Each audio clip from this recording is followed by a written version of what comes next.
Hi, it's great to be on the channel. This is Nick Callow from Hayters TV. I've been covering the Arsenal for some 50 years, reporting on the club for about 30. As you know, on our channel we do all the Arsenal press conferences, but I think we're here today to talk about the Arsenal transfer window, is that right? Yes, so transfer window closed yesterday. What are your thoughts on Arsenal's transfer window? Well, I was watching the closing stages last night. I think, is there going to be someone come in? Because we all knew that the club really needs a striker. They're giving away strikers left, right and centre. It just feels that squad is really, really thin.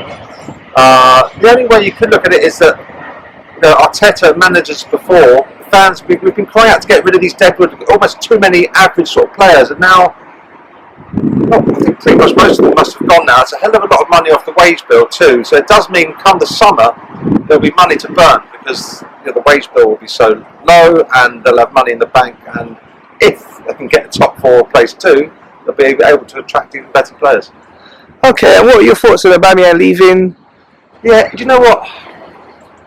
It's a difficult one because he's such a good player. He's been Arsenal's best striker for the last few years, and you just remember the way he won the FA Cup, and then there was that uplift when he signed the contract, and some people are saying, oh, the club was stupid to give him a 350 grand a week contract, whatever it is, but let's face it, if he hadn't signed a contract, whatever it was on, everyone would be going berserk. Everyone was saying sign the thing, and he did. And there was celebrations like never before. We thought he might have a statue of him outside the stadium one day. That's what he wanted, a legacy for the club.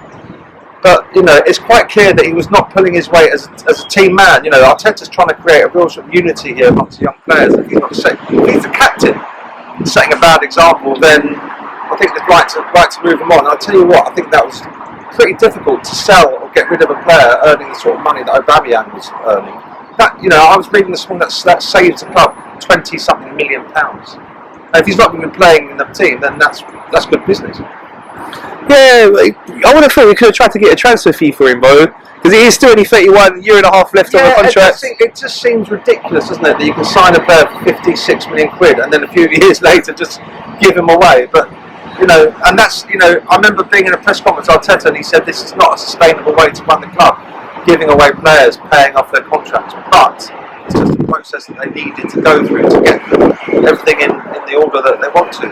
There's been many examples of it. You look at Ramsey, went for free.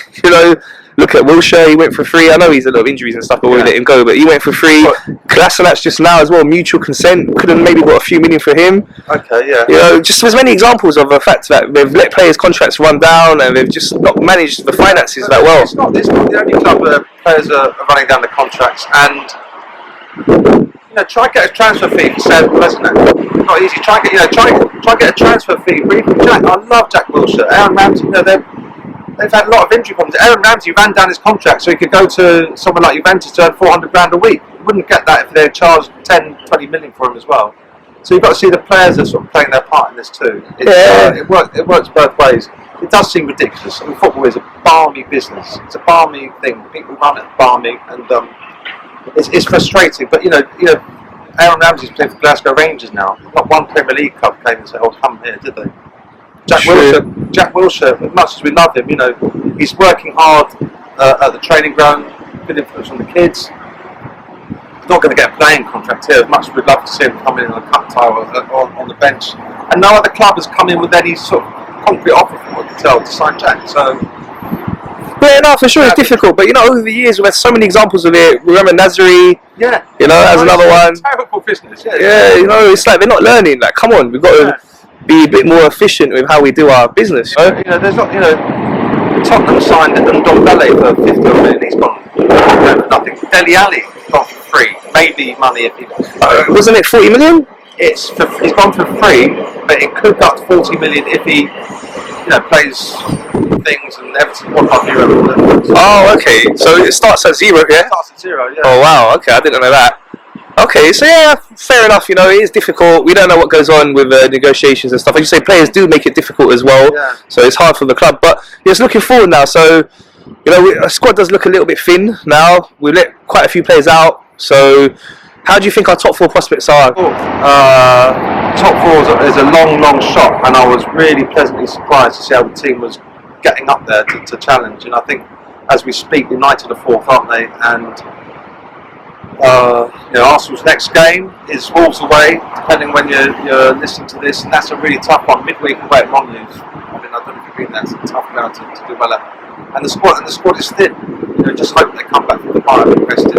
G'd up 2022 has been a disaster. I think top four is really happen.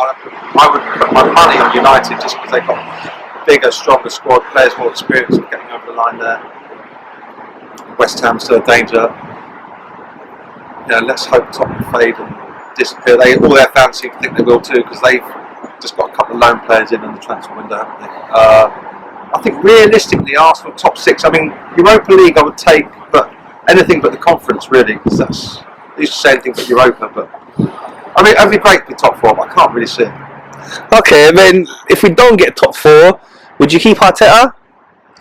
Yeah, I would keep Arteta. I mean, I know he sort of splits opinion, but I think this season, certainly coming here, I'm here at every single match, either as a fan or working in the press box, and the atmosphere at the home games this season has been fantastic. It's been much, much better than we didn't have any crowd for a couple of years, but it's been really improved. And you can see the fans really getting behind certainly the young players, Saka, Smith Rowe, Martinelli, and the other players have come from the ranks. And I think, as painful as it has been, Arteta's not doing this with his own ego trips or standing up to players like Aubameyang and Guendouzi and so on. He's doing it because he thinks it's good for the team. Because if it backfires, then he's out on his ear too. He'll get the sack. I think we all thought maybe this is the season. We've got to get top 4 plus because they're not in Europe and so on. But I think unless something goes disastrously wrong between now and the end of the season, I would say if you can get top 6, then I'll give him another year. Okay, let's see how it goes. Let's keep positive, fingers crossed. Fingers crossed. Yeah, Good luck, channel. Remember to subscribe.